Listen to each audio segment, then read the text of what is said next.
Good evening বন্ধুরা, Rumpa's healthy food চ্যানেলে সবাইকে স্বাগত।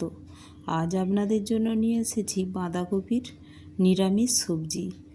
তো তার জন্য আমার লাগছে বাঁধাকপি, আলু, মটরশুঁটি, ধনেপাতা কুচি আর আদা পেস্ট, ধনে জিরে গুঁড়ো, গরম মশলা পাউডার, হলুদ, মাস্টার্ড অয়েল। ফোড়নের জন্য নিয়েছি এলাচ, লবঙ্গ, দারচিনি, তেজপাতা, লঙ্কা আর টমেটো, কয়েকটা কাঁচা লঙ্কা। আমি কাঁচা লঙ্কা দিয়েই পুরো রান্নাটা করব। এখন গ্যাসের ওভেনে কড়াই বসিয়ে দিয়েছি। 1 টিস্পুন সরষের তেল দিয়ে ফোড়নের মধ্যে দিয়ে দিলাম যে মশলাগুলো নিয়েছিলাম, ওগুলো দিয়ে দিলাম। আর দেখুন, এই কম তেলেই আমার রান্নাটা খুব সুন্দর হয়ে যাবে। আর দিয়ে দিলাম আলু। আলুগুলোর মধ্যে দিয়ে দেব স্বাদ মতো লবণ আর পরিমাণ মতো হলুদ দিয়ে এটা ভালো করে নেড়ে নেব। আর এর মধ্যে দিয়ে দেব আদাটা আলুর সাথেই দিয়ে দেব। আর দিয়ে দেব ধনে পাউডার, জিরে পাউডার।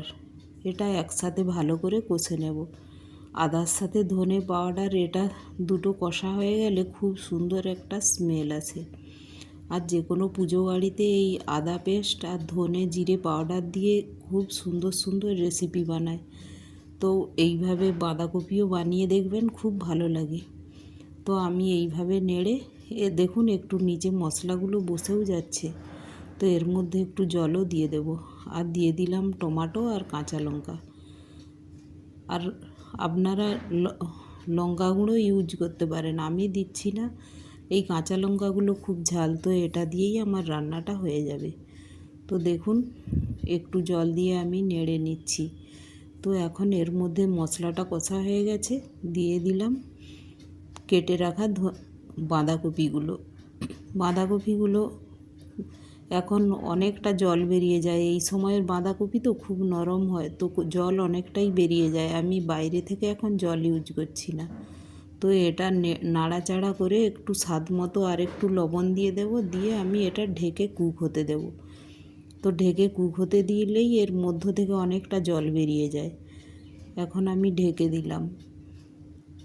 আর 2 মিনিট পরে দেখুন এসেছি, কতটা কমে গিয়েছে, তখন কতটা বাঁধাকপি সব সফট হয়ে গিয়েছে আর কমেও গিয়েছে। আর নিচে দেখুন একটু জল বেরিয়ে গিয়েছে। তো এই সময় এর মধ্যে দিয়ে দেব মটরশুঁটিগুলো, কারণ মটরশুঁটিগুলোও এর সাথে কুক হতে হবে। তো আলুগুলোও প্রায় 50% মতো কুক হয়ে গেছে। এই সময়ই দিলাম মটরশুঁটিটা। তো মটরশুঁটি দিয়ে ঢেকে দেব। এটা ভালোভাবে কুক হয়ে গেলে এটা 5 মিনিটের মতো হতে দিলাম। তো এটা ভালোভাবে প্রায় কুক হয়ে গিয়েছে। দেখুন এইভাবে আলুগুলো দেখুন প্রায় হয়ে এসেছে। তো এই সময় ভালো করে আমি নেড়ে দেব। আর মটরশুঁটিগুলো এই আলুর সাথেই কুক হয়ে গেলে এর টেস্টটাও খুব ভালো লাগে। তো আলুগুলো যখন খুব ভালোভাবে বয়েল হয়ে যাবে, তখন আমি কতগুলো আলু এইভাবে চিপে দেব। আর এখন দিয়ে দিলাম স্বাদ মতো একটু চিনি দিয়ে দিলাম। আর দিয়ে দিলাম গরম মশলা পাউডার, দিয়ে এটা ভালো করে নেড়ে একটু ঢেকে দেব। ঢেকে একটু ওই ফ্লেভারটা, গরম মশলার ফ্লেভারটা যাতে গোটা সবজির মধ্যে ভালোভাবে চলে যায়, তো ওই সময় ওই জন্যই একটু আমি ঢেকে কুক হতে দিলাম। তো এখন দেখুন প্রায় আলুগুলো খুব সুন্দর বয়েল হয়ে গিয়েছে। তো এই সময় আমি এটা ভালো করে নাড়াচাড়া করে নিলাম, করে এর মধ্যে দিয়ে দেব আমি যে ধনেপাতাটা কুচিয়ে রেখেছিলাম, এই ধনেপাতাটা দিয়ে এটা নেড়ে নিচ্ছি।